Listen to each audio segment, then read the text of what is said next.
My name is Franklin Hall. In 2013, I had a run-in with the agents of S.H.I.E.L.D. I was supposed to emerge from that goo as a formidable foe of the Avengers, but that never happened. So my postponed vilification has made me even more appreciative of those who were lucky enough to become the greatest of antagonists of those superheroes.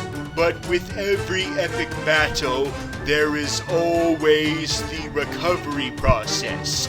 It's up to me to talk them through their traumatizing experiences.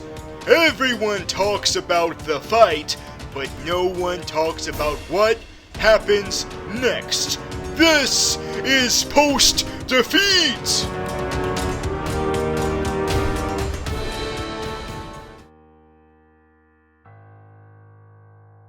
There comes a time in every person's life where they have to get out of their comfort zone and learn new ways of living.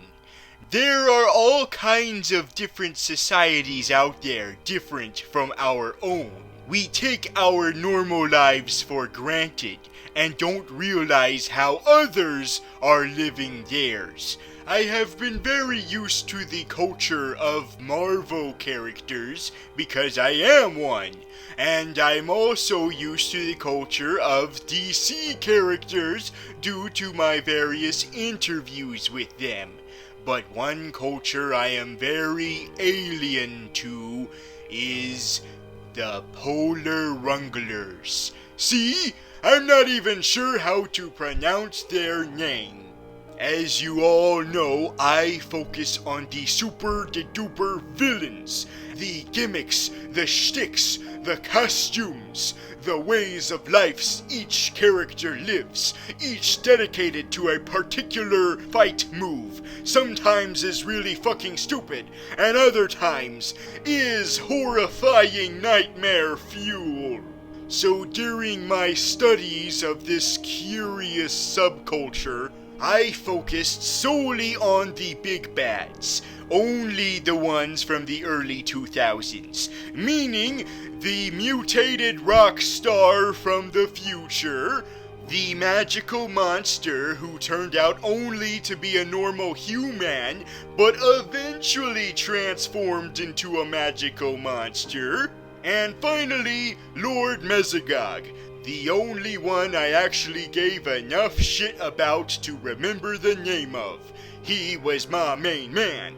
Hell, all three of these guys were my main men.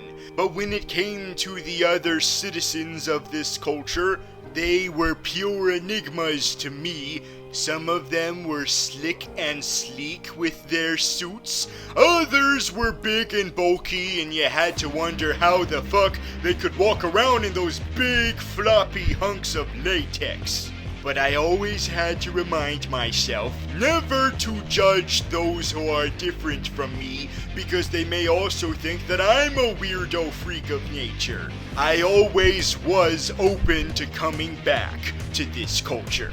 But little did I know that that opportunity would be through a complete rebirthing of this culture. Yes, the culture decided to start all over again, continuing with how they were before, just keep going that direction, but at the same time, split into a different direction. A direction that would start all over to the very beginning. That was an era that I was not familiar with. It was the reign of Rita Repulsa. She was this larger-than-life deity that I had only heard folk tales of.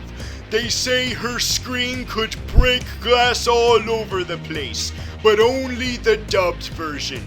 I've spent my whole life only hearing about such a mythical figure, but now with this rebirthing, she has come into new life as a reincarnation, a new form that was not a redubbed version of something that happened in Japan. This would be solely American, Canadian American, a much pastier form albeit, but still, and I had to see it for myself. Oh man, I'm so nervous. I've never met a supernatural witch before. I mean, sure, I've met Enchantress, but I only met her June Moon counterpart. I didn't meet her when she was actually possessed by the witch. But this is the real deal. Oh man, I'm so nervous. Okay, I better look at my most super villainous. After all, this is the evilest of the evil. Who happens to be late? Where is she? I hope she's okay. And here she comes now. Oh, hello.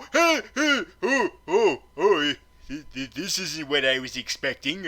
But I shouldn't judge a book by its cover, right? Hello, Rita. You look beautiful and stunning. You babbling imbecile. I'm not Rita Repulsa. I'm here on behalf of Her Majesty. Oh, thank God. At first I thought that I was going to interview a big blobby blob of gold. No offense. None taken. I'm actually quite proud and confident about my body type, and I don't care what anyone says. So if you're not Mrs. Repulsa, then who are you? I am her BGFF. Oh, let me guess. Best gold friend forever. Well, you got 3 out of 4 right. Anyway, I serve a lot of purposes for Rita. I'm her wingman, pun intended. I'm also her bodyguard, her personal assistant, and I'm her manager. I'm the one who put together this interview for her. But the only reason why I agreed to this was because you're the only one capable of saving her. Saving her? She's in trouble? But she's a fucking witch! I thought she was almighty and powerful. How could she be in peril? Did you not do your research about the incident on Angel Grove from a couple of weeks ago, you dunderheaded ninny? Oh, that Angel Grove incident. Oh God, she got slapped all the way to outer space. Well, not outer space. She is still in Earth's orbit. But due to the extreme harsh climate, she's been frozen completely solid. But how come you're not able to help her? You have wings. Yeah, these wings are more for show than they are for actual flight. You know, I'm trying to do the whole gargoyle thing, you know. Are you sure you're not trying to be a griffin or some kind of chimera or something? No, not anymore. That was the old me. This is the new me. A gelatinous golem? How do you think I'm still alive right now after that devastating event where I took a bigger hit than she did? I figured that you're probably still alive because the Power Wranglers only obliterated most of you. Exactly. They didn't realize that one of my feet was still intact. And since my consciousness inhabits my whole body, I was now that foot, and I transformed myself into a regular-sized Goldar, instead of the giant Goldar. Granted, I kind of miss being a giant. I really wanted to hang out with the Statue of Liberty, you know. Well, I'm glad you got back on your feet. Well, what do you mean by that? Well, it seemed like you were going through a demotion at the moment, but now you've been promoted back to the right-hand man. What are you talking about? Even though I kept my focuses on the main villains, you can't do that without running into a lot of the other villains, specifically the right-hand men and the putties. But first, let's focus on those right-hand men, aka the first lieutenants. Yes, these were the guys who were supposed to have the big bad's back, trusting them with everything while at the same time abusing the shit out of them. Some of them were loyal to their masters and never questioned them, but others were always scheming. It was always their recurring story arc to overthrow their master and gradually get a little bit closer and closer to knocking the big bad from out of their chair so they could be the head honchos to give the Rangers shit. But tragically, they would always fail in their opportunities. Sometimes they would be the final villain of the season if they played their cards right, but other times it would turn out that they're not really that bad. They were just tortured souls, like C3 Spaghetti-O. Sometimes it wasn't even one henchman, but two that wanted to screw over their boss. I'm Mr. Heatmeister, I'm Mr. Coldmeister. But what was important is that they had to distinguish themselves from all of those billions and jillions of other monsters. They were the ones that always came back no matter what. Never were they a one-episode villain, but I'm afraid that the pioneer of this archetype had to suffer the fate of being exactly that, a one-episode villain. Granted, it was a really long episode, but he came and went. Wait a minute. You were about to talk about the putties, but then you forgot midway through that segment. Oh, I lost interest because I don't really give much of a fuck about the putties. I mean, I care about you guys, but the putties, on the other hand, I think they speak for themselves. Wait a minute. I just realized something. You've been distracting me. My master is still floating around near Earth's orbit, but she's slowly floating away. Pretty soon, she's gonna float all the way into the abyss. Do you want that to happen? Do you want Rita to be lost forever? No, I don't. Sorry. I've been interviewing you. Wow. I can't believe I'm so important that I'm her only hope. I mean, out of all the other villains, you chose me? Don't get too flattered, Mr. Disco Duck. I only came to you because you've got the necessary power set. It has nothing to do with your personality or your competence or even your scrawny tiny body. This has to do with your abilities to control gravity. You can pull her back into our orbit and get both yourself and her back here safely. I'll do it, Goldar. I'll do it. Up, up, up. But before you go, you need the exact coordinates. I went ahead and put them in this space helmet for you to wear. I got it really, really cheap at Forever 21. Oh, you would not believe how cheap I got it. But it's gonna take a little while to get my ass up there. I mean, I can fly, but I like to stay within the speed limit. So to keep the viewers from being bored, they're gonna have to watch a segment. Is it the segment that you promised about the putties? Yeah, you're right. I should probably own up to that. Alright, here's the segment about the puppies, or whatever the hell they're called. Now let me just start by clarifying that I respect the reborn putties, because they would probably beat my ass due to their steroids. But pre-rebirth, on the other hand, fuck the putties. They were all stupid as all fuck. Every single generation of them. This generation, that generation, these generations, those generations. Fuck every single one of them. They were all really bad at their jobs. Every time I observed them in action, it seemed clear to me that fighting was not their true calling in life. Their true calling in life was choreography, pantomiming different expressions through body language. They weren't focusing on fighting the Rangers, So that's why I don't really like them too much, because they were too stupid to follow their passions. And also because I can't tell any of them apart. Now, before you point fingers at me and call me a racist, I mean, look at them. Can you really tell any of them apart?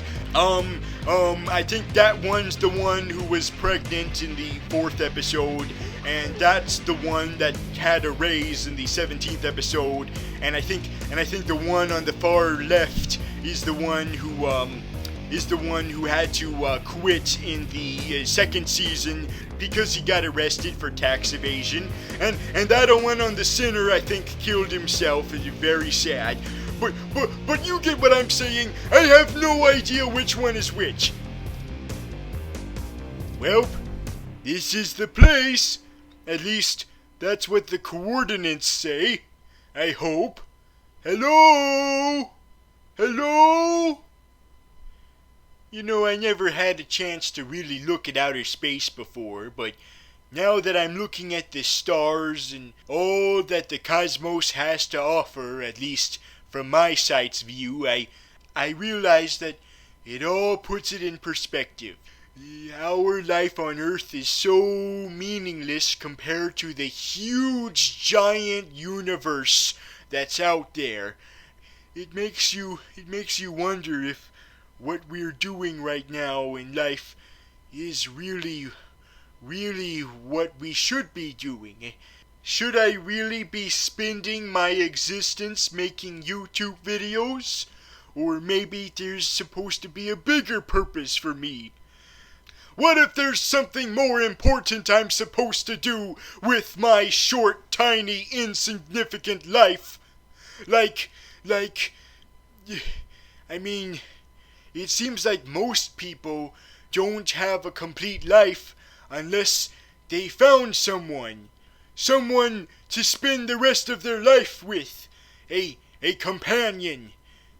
I'm closer to death than I am to birth, depending on how far technology takes us to immortality. So if they don't, then will I never find someone if I haven't already? I mean, everyone has their own pace they take to finding that right person, but I haven't even started. I've joked about that, but in reality, I haven't. So, does that mean that I'll never start? Does that mean I mess up? Does that mean that I'm not meant to find someone? Maybe my purpose is to just make YouTube videos forever and ever and ever and ever and ever and ever and ever and ever and ever and ever. But it doesn't have to be like that. Maybe I could just push myself into space. Maybe I could do that, huh? Maybe I could just float into outer space until I suffocate and die. Maybe the world would be a better place without me in it. Maybe that is the better way to go. You know what? I think I'm going to... Oh, what the fuck? Oh, wait a minute. That's her. It's Rita. Goldar was right. She is frozen. Don't worry, Rita. You've got a purpose to exist. To be the arch nemesis of the Runglers. Sorry, Space, but you're gonna have to wait. Come on, Rita. Let's go back to Earth. Oh God. We're coming in hot. Oh no. Oh God. We're falling.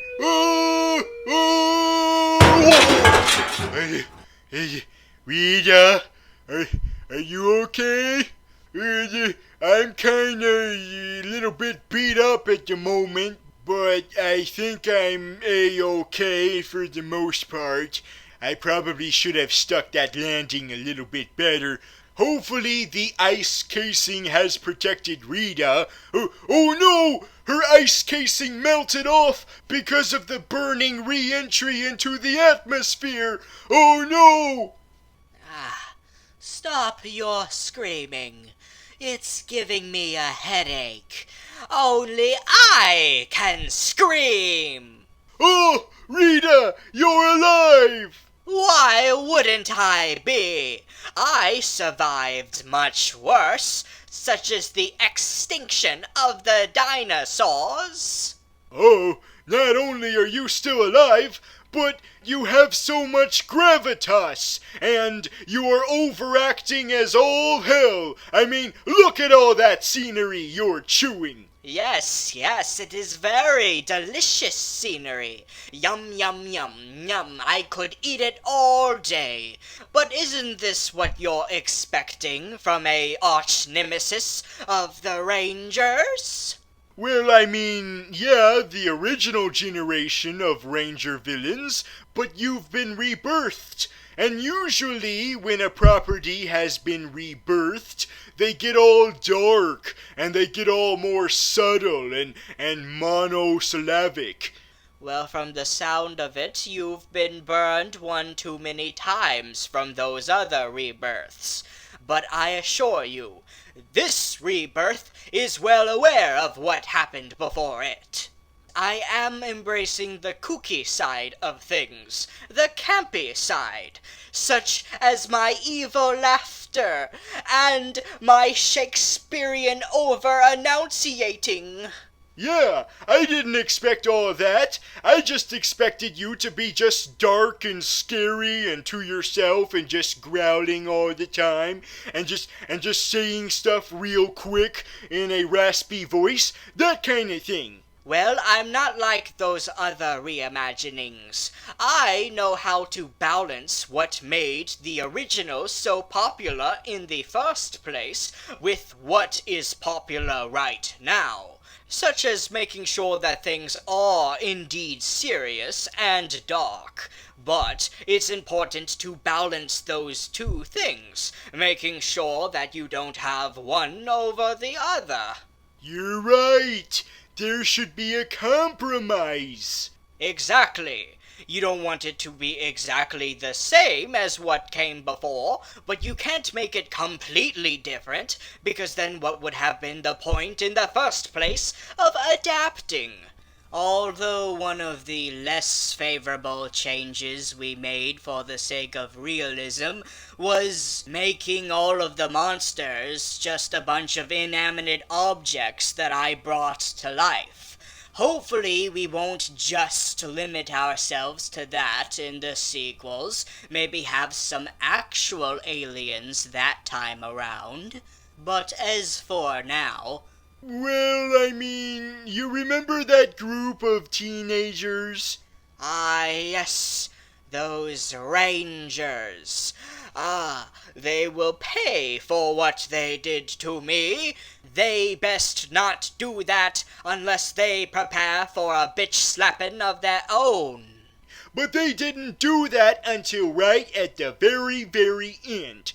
Granted, by the time they actually got there, they made sure to make the climax extra, extra, extra long by thoroughly covering all of the basics. First, the ground action when they're fighting the putties head-on, hand-to-hand combat.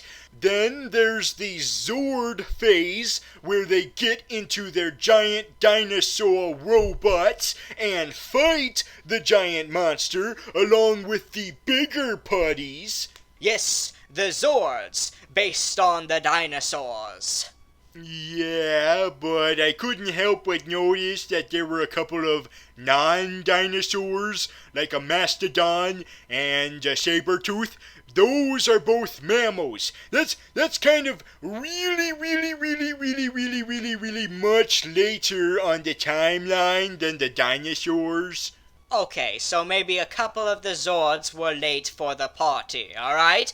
They were a little bit late. They took a little bit longer to comprehend the situation, and then by the time they did, they were way past the other Zords, alright? They're a little slow, okay? Don't make them feel bad for being late bloomers. No.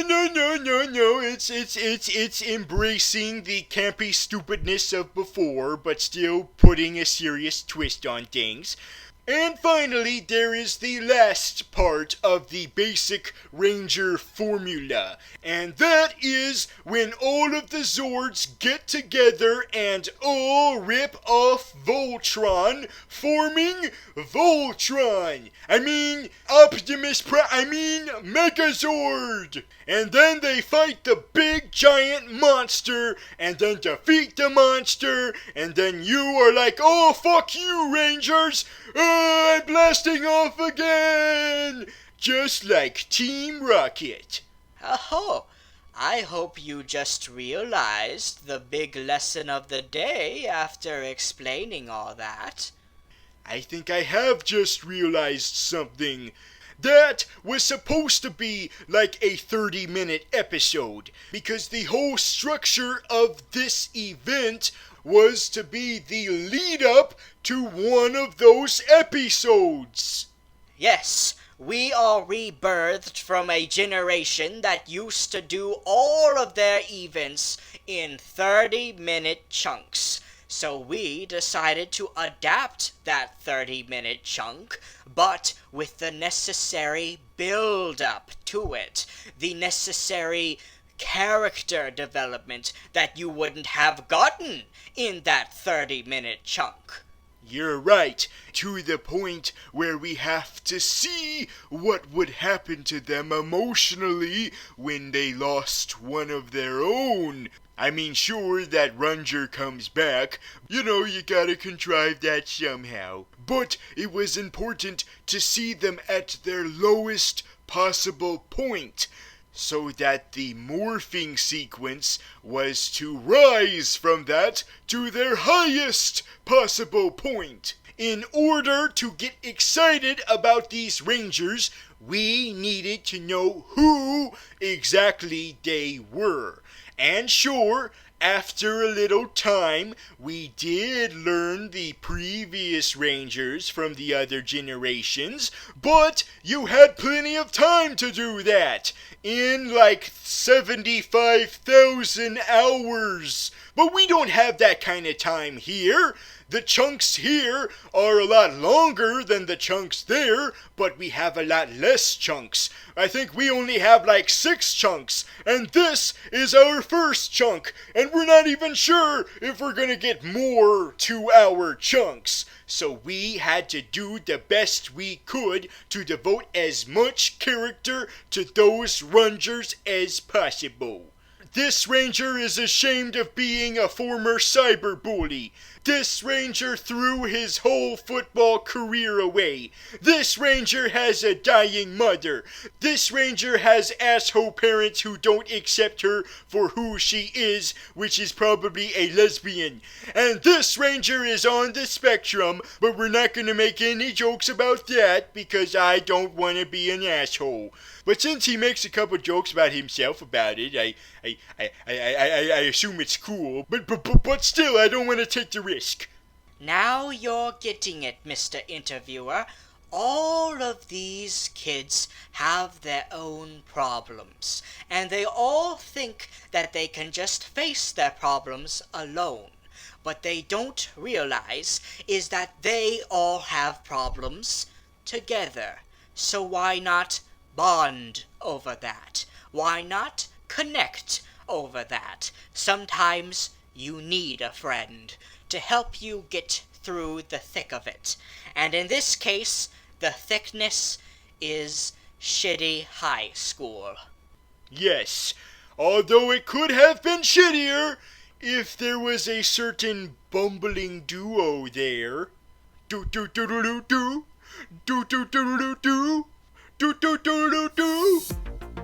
I think the reason why it took me such a long time to try to take this society seriously is because they were the villains of teenagers. Do you know how stupid and incompetent you have to be to consistently get your asses handed to by teenagers? I mean, sure, the more respectable villains are that way, but at least they also had to deal with the adult versions of those teenagers eventually. But then that's when I realized that it's important for teenagers to have supervillains too. You gotta start young. But what's important to understand is that teenagers have very hectic lives. They've got school to deal with, and then after school jobs, and then maybe they got extracurricular activities. They've got a lot on their plates, which means that the villains would have to share the spotlight because the other villains of teenagers are high school bullies. They might not be the kinds of villains that tear down houses and threaten to kill people without ever actually doing it, but they still get into the Rangers' minds because they verbally abuse them on a personal level. Their real identities, making them feel bad about themselves. And the most well-known of these anti-Ranger bullies were known as Bulk and Skull. These were another pair of mythical legends, but unlike Rita Repulsa, they didn't get the chance to be reborn into this new generation.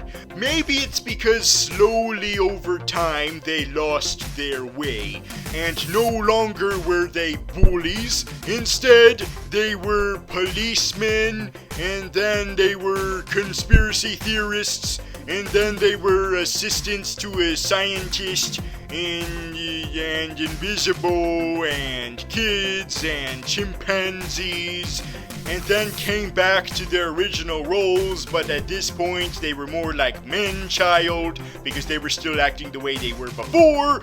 Oh god, I feel sorry for these guys. Good god, no wonder they weren't rebirthed with everyone else. They needed some time to rest. Good god, they're probably tired from spending their whole goddamn lives annoying the Power Rangers. So who was going to take their place? After all, no stressful teenager life is complete without the inconsiderate, insulting blowhards that devote all their time to making these teenagers' lives a living hell. Well, other than the mean girls, who knows, maybe Bulk and Skull merged together into one person, and that one person is this nameless ginger man. No offense to gingers, I actually think you guys are cool. But this gingerbread man is an asshole. So maybe he's Bulk and Skull. Or maybe he's just Bulk because no one can be fat in Hollywood anymore. So where's Skull? Maybe he was that one guy who looked like Chester A. Bum in the background of the classroom scenes? Or maybe he was that one tomboy girl who had a pixie cut. Hey, I don't mind if Skull is a tomboy girl in this version. I have an open mind. My mind is open to the idea of sex change. If you want your penis to be a vagina or vice versa, go ahead, go nuts. Or go the opposite of nuts. Ah, yes, I understand. Well, you see, like I said before, it's all about balancing. And that also means knowing what to keep and what to refrain from using. And one of those things was Bulk and Skull. Even though they are a fan favorite, what we were trying to do was make this as harsh of an environment as possible. And you can't really do that if you have a couple of cartoon characters there to make everything light-hearted. You're right. So that's why they were replaced by the harsh type of bullies. So I understand their mission. But does that really mean they have to be omitted the whole time? I mean, the next time you have a second go round with this, maybe you could have them in there somewhere. We'll see, we'll see. We've got a lot on our plates already, as you can see, especially by that after-credit scene. You mean the one that was ripping off that moment in Ferris Bueller's Day Off? Bueller, Bueller, Bueller. How are you not sure that he was not homaging that scene? Well, whatever you guys are doing, this is the opportunity for you to make sure that what happened before doesn't happen again in this rebirth. What are you talking about? I'm talking about Tommy Oliver. Each generation had their own standout who was an exception to the rest, and it was always the 6th Ranger. Although sometimes the original roster wasn't 5, it was 3, so sometimes it would be the 4th Ranger, but you get what I mean. I mean that extra Ranger who shows up in the middle of the season or generation or whatever the hell you have. This was the Ranger who wasn't always a good guy. They always started as an antagonist. They refused to conform and decided, no, screw you, I'm gonna wear this suit and not be a goody two-shoes teenager. I am going to be on the side of the evil latex monsters. But unfortunately, it would be deja vu all over again and again and again and again. Every single 6th Ranger would start as a villain, but eventually they would give in to peer pressure. Just an unfortunate thing that would happen amongst teenagers. The cool kids influencing the outsider to be just like them. No, don't do it! If the other Rangers would jump off a cliff, would you do it too? Oh, wait a minute. So every time I would have to witness their fall from grace. Sometimes their suit would switch from a slightly more villainous suit into a slightly more heroic suit. Other times they would just keep the normal suit the whole time, and then there would be times where they weren't even a Ranger to begin with. They were one of the scary monsters, and then transformed into a pretty sexy teenager, and then become the Ranger. But now that we've gone all the way back to the very first fall from grace, this could be the chance to make things right. And make sure that green stays green. And also evil, not just green. Yes, you do bring a good point. It is his destiny, or her destiny. You've heard about that rumor, right? It is her or his destiny to eventually conform to the side of the other Rangers. But it is another opportunity to take a liberty and make this darker by having him go down so low, down the path of evil, that it is impossible for him to go back. That is what we could do to make the story more interesting and unpredictable by making it much, much, much more difficult for the 6th Ranger to redeem himself after what horrible things he has done. Yes, that could be an interesting place to go. You can lead as example, since this rebirthed version of you decided to originally be a 6th Ranger. That's a fantastic thing to do, by the way. Just fantastic. Because when you're adapting a huge, long-ass story, it is important to simplify things a little bit down, but at the same time, make things more interesting. And it sure as hell is more interesting that you and Zordon are from a previous lineup of Power Rangers. You would think that that would be a no-brainer for the previous version to try to play with, but no, they never did that. Yes, so we took that opportunity for me to draw comparisons to the Yellow Ranger. But since she has gone far down her path of being a good hero, that means that Tommy is the next best thing. But I must admit, I'm a little apprehensive about giving up my glorious, precious little Morpher for him. Hey, we all have to make sacrifices. And besides, didn't you lose it already?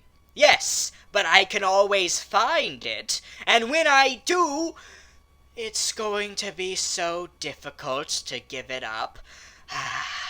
For all I know, Tommy Oliver might have already discovered it, wherever the hell it ended up. And aren't you willing to accept that? Yes. Yes, I am. I am willing to accept that for a adversary that will challenge the Rangers. I'm just kind of disappointed that I was not able to be the one to do that. Well, keep in mind that the point of all of this was to set up a longer story. And you need a villain to establish the challenge that these characters will face. And once they did face that challenge, then they realize what the stakes are. And that it's only going to go up from here. So you were very important to the Rangers. And you will continue to be important. Do you really think I am? Are you sure that my purpose hasn't already been used up, and that I might as well continue to float into outer space? No, don't be like me, wanting to just float into the abyss with no troubles or problems. You do have a purpose, to be a constant thorn in the Rangers' side, all the time, a consistent threat. Because sure, they could get scarier and bigger threats, but they will always need that other villain to laugh at them and make fun of them, because the bigger, darker, scarier villains will probably have no time to do that, because they'll be too busy being menacing and ominous. But not you. You let all your personality just hang out in the open. I mean, don't get me wrong though, you were very scary at times, but that's just when we first see you. Over time, you become slowly less of a horrifying she-beast and more of that campy villain we knew and love. You're right. I supply that flair that the Power Rangers need, that all Power Rangers need. A scenery-chewing thespian. That is my purpose. And maybe not just sequels, maybe a whole cinematic universe of adaptations of tokusatsu TV shows, like the Big Bad Beetleborgs and VR Troopers. And you know what, fuck it, let's just get Kamen Rider in there too. Yeah, you have the purpose. Unlike me, I'm the one who has no point in existing. I mean, I clarify it at the beginning of every single episode. I never became an actual supervillain. Just the precursor to a supervillain that never happened. I don't need to be here. You do, but I don't. What the hell are you saying, Graviton? You know my name? Of course I do. Everyone knows your name. You are the man who gets every villain back up on his feet. Every beat down is so traumatic and depressing, and it really gets us down in the dumps and sad. But do you know what gets us back up and gets us back going again for round 2? You, Graviton. You're the one who motivates us. You're the one who inspires us. You're the one who talks us back into it. And I must admit, before I faced the Rangers, I was a little bit skeptical about you. I thought that for sure you would never succeed with me, because I would not be defeated. But I was. And you know what? I'm glad I was. Because at first, I took it real bad. I did. I blamed myself. I was really hard on myself. I mean, even though I was frozen up there in space, I had enough self-awareness to beat myself up about it and be really, really sad and self-loathing about it. And I must admit, I did feel like I lost my purpose. But you helped me, and you proved me wrong. You are the man who brings the villains back up when they've been brought down by the heroes. So, thank you, Graviton, on behalf of all of us, because I know that a lot of those other villains are probably too pompous and too full of themselves to admit it. But I'm willing to admit it. You helped us. Thank you. I don't know what to say. I honestly don't. I'm at a loss of words. Really? You really do mean all that? From the bottom of my rotten heart. Well, I guess all I can say is no. Thank you, Rita. Thank you for helping me find my purpose again. I didn't realize I was making such a difference. Who needs outer space when this world is filled with villains that need to be motivated? That's the spirit. Well, you helped me and I helped you. It's like we interviewed each other. Yes, that is interesting, although I am a little disappointed that the interview seems to already be over. I mean, there's always the sequel interview, if you're willing. Oh, I am definitely willing, but maybe there could be a chance that we could also meet up for other occasions that aren't interviews, perhaps. Really? Maybe we could meet up sometime in the next couple of weeks or something, maybe. So I guess it's a day. What are you doing here? Oh, thank God. You're safe. I've been so worried about you, Rita. Oh, Goldar, you had nothing to concern yourself over. I have actually been doing great since I came back to Earth and thawed, thanks to Graviton over here. Yeah, and we've also scheduled a day. What the fuck are you? Oh no, that's my ex. I broke up with him a long time ago. What gave you the nerve of coming back here? I've changed, just like how you have changed. So why don't we change together? I'm sorry, Zed, but I'm a whole new person now. And I'm afraid that you have not gone through the same rebirthing I have. So I'm afraid you'll have to go. Okay, you got me. I haven't changed, but I can for you. You just have to give me a chance. I believe you, but it's going to take a lot of time. Not even a sequel will be enough. It might have to be a whole trilogy, like Thanos. Fine then. Let me be your Thanos. Let me be your Darkseid. Let me be your Mr. Sinister. All right, we could give things a second chance, but it's going to take a lot of time, all right? At least 3 movies, maybe 4 tops. But what about our day? Oh God, I forgot all about that. I'm sorry, Graviton. I am so sorry.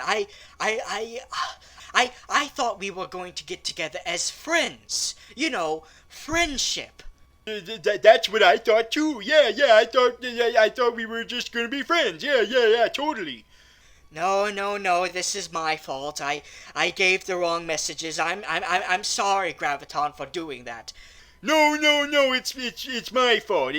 It's my fault for thinking that someone like you and someone like me. No, don't let this affect what I said before, okay, Graviton? I said everything I did before, and I meant it. You do matter to so many people. You make a difference. Don't let what happened here affect you. Yes, Her Highness is right, Graviton. If it wasn't for you, she'd still be floating in space. Well, I mean, I probably could have rescued her if I felt like it. But since I realized that she was already rescued, I thought, oh good, now I don't have to do the extra effort. I can just swing in and be sexy.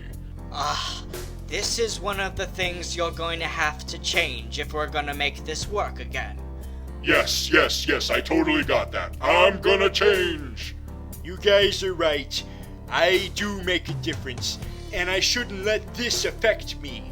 There is gonna be someone out there for me, but that doesn't mean I have to change who I am.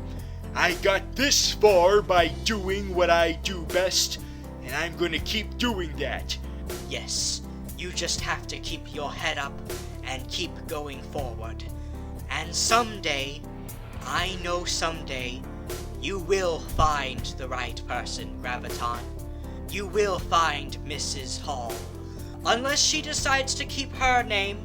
Yeah, I'm willing to change my name to Lord Repulsa. Oh, see, you're already changing. But you, Graviton, you don't have to change. You're already mature. And someday, you'll find that right someone. I know it. Thank you, Rita. And thank you, Goldar. And fuck you, Lord Zed.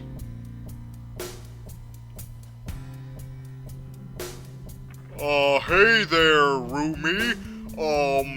You doing alright there? A lot of the other villains are getting a little concerned that you might be calling it quits. Don't worry, Blob. I'm not calling it quits. I just need a break to sort some things out. Maybe some soul searching. But I'll be back. Take as long as you need, pal. And while you're gone, I'm going to go have fun playing with this giant dildo I found in the desert. Isn't it great? What the hell just happened? What the fuck? What the fuck is going on? I don't understand. Did my clothes transform into this suit? Or did my skin turn into this suit? Or did it cover me and my clothes? I'm so confused. Don't worry, Blob. It just means you're destined. Destined for what? Destined to give a cow a hand job. What the fuck? That's really lowbrow, even for you. Hey, the Power Rangers went there in like the first couple of minutes. And that was my experience interviewing the legendary Rita Repulsa. along with a few unexpected twists and turns. Man, if you told me that the episode where I did the Power Rangers was going to be the biggest emotional roller coaster, I would have never believed you. I have learned a whole lot of new things about myself, and it's a lot to take in, which is why I'm going to need a change of scenery. Gazing off into the deep void of space has stuck with me, but I no longer want to die in space. I want to explore it, see what all it has to offer. Earth is not the only planet with heroes and villains, which means that the galaxy is chock-filled with all kinds of other villains out there. Join me on my journey next time on Post Defeat.